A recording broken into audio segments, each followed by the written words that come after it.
I promise that if you start drawing in a sketchbook, you will see your life transform right before your eyes. Before I started sketchbooking, I was really afraid to openly share my ideas with others, and that was because I experienced quite a bit of bullying. But through the consistent use of a sketchbook, I find myself on the other side of that story now. I actually find that people are really excited and enthused at what I have to say, what I have to bring to the table, my new thoughts, ideas, and of course, drawings.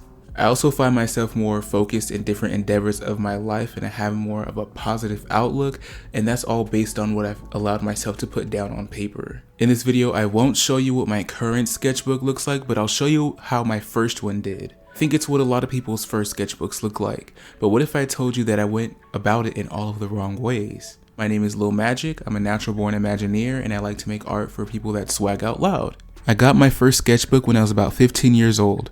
I was exiting my freshman year of high school and was entering my sophomore year. I really wanted to be a part of the animation class, so a friend I had at the time who was actually in the class told me to just start showing up, and I did. After I showed up a few times, it gave the teachers a chance to get familiar with a new face. One day they asked to see what I had, but I didn't have anything to show. At this point in time, I had only really drawn on loose leaf paper or on homework. And it was this interaction with the animation teachers where I was introduced to the idea of keeping a sketchbook, a place where I could keep all my drawings in one place. That day, I went home and begged my dad to take me to Michael's so that I could get a sketchbook. As I looked down the aisle, there were so many choices. There were giant, small, and mid-sized sketchbooks.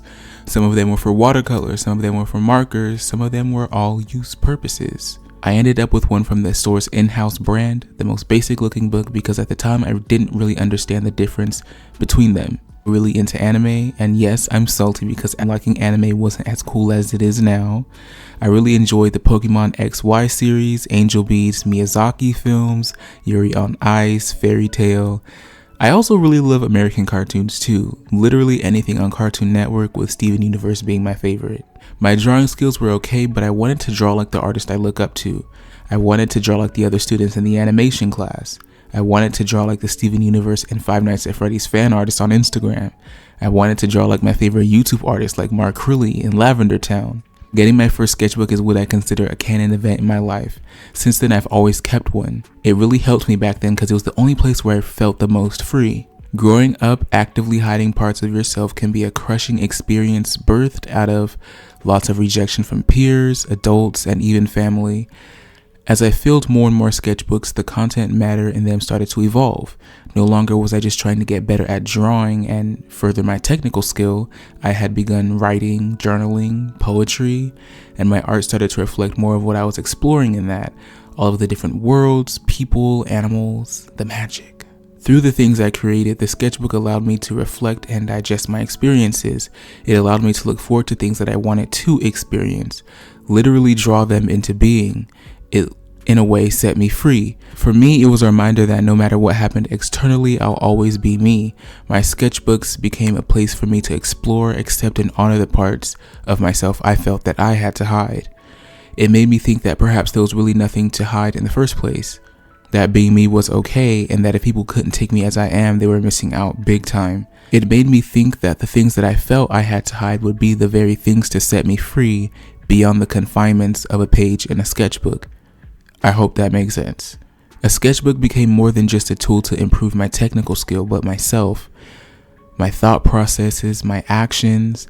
Back then, I was so focused on becoming this vague idea of better, but now my sketchbooks represent freedom, freedom to explore, create, play, learn, evolve, the freedom to be sad, the freedom to be happy, the freedom to try again, the freedom to express.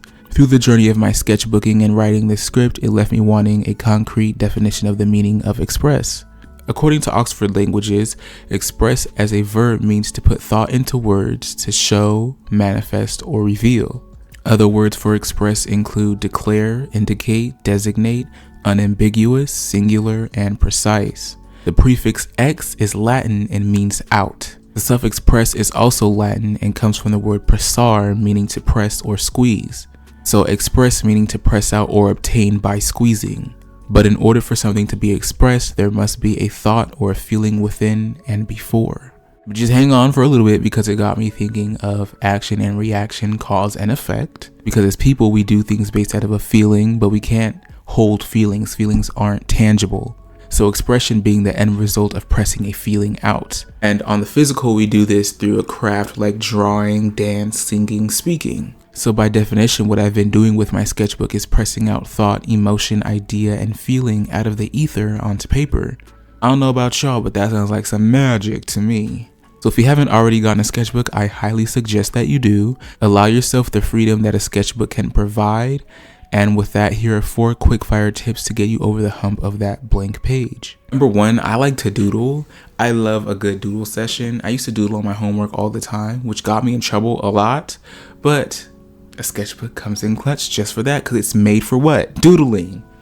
It doesn't have to be a person. It could be an object. It could be a book. It could be literally anything that comes to your mind or anything that's right in front of you. Number 2, journal. Was your day bad or good? Was it okay? Was it so-so? Were you just here or were you completely gone? Write anything, just like you doodle, just start writing. I know I also like to write poetry and raps too, so. Another tip for you is to plan for the future. I know I like to pretend that I am rich when I draw. So I like to, draw out me sitting on a yacht in the middle of the ocean, being fanned with like a nice martini glass. So plan for the future with my buff body, just huge muscles, obviously.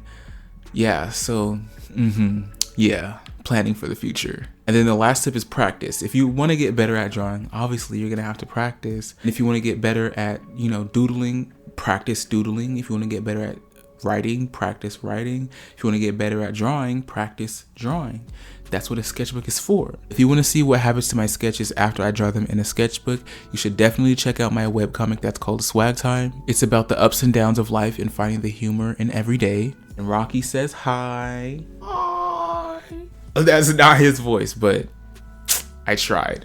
If you made it this far in the video, that means you like it. So can you do me a favor and like the video? Thank you. That the frog shirts are still up for pre-order. The pre-order ends on February 5th. So if you want to get something for yourself that's really vibrant, that's going to have everybody smiling from ear to ear, make sure you go get yours. Again, I'm Lil Majik. Thank you for watching today's video. Catch you in the next one. Bye. I need you to aggressively tap that subscribe button.